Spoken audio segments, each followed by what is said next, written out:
Hey, it's St. Louis Post-Dispatch restaurant critic Ian Froeb with Off the Menu, brought to you by the St. Louis Science Center. This week I visit Death in the Afternoon, which opened a couple of months ago inside the restaurant space at Citygarden, the downtown sculpture park.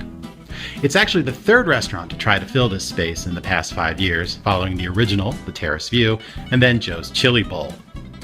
As you can see from these pictures, the space looks much like it has all along, a few changes to the interior decor. Mainly though, it's a glass box that gives you a view out onto Citygarden. The team behind Death in the Afternoon is the same team behind Blood and Sand, the acclaimed members-only restaurant. Now, Death in the Afternoon is open to the public. It's also open primarily for lunch, no other meal, although there is a brunch service on Saturday and Sunday. You'll find classic lunch fare here: a burger, a hot dog, a hot pastrami sandwich. But what distinguishes Death in the Afternoon is that it approaches these dishes with what you might call an upscale restaurant's attention to craft. You know, the ingredients, the careful preparation, even the presentation to a certain degree. Much more than just another lunch joint. There are also a couple of interesting dishes that draw on Japanese tradition. You see here the steamed buns, kind of sweet and a little sticky to the touch, stuffed with, in my case, there was pork belly, duck confit, and crab.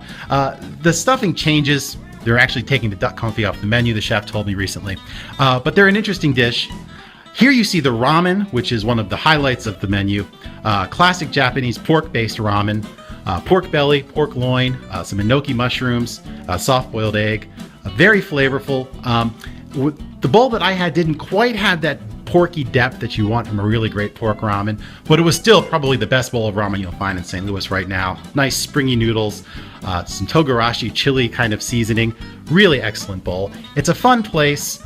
It's not a place to scarf down lunch on a quick break. It's a place, to enjoy, to savor. You're paying a little bit more, so you'll enjoy it more.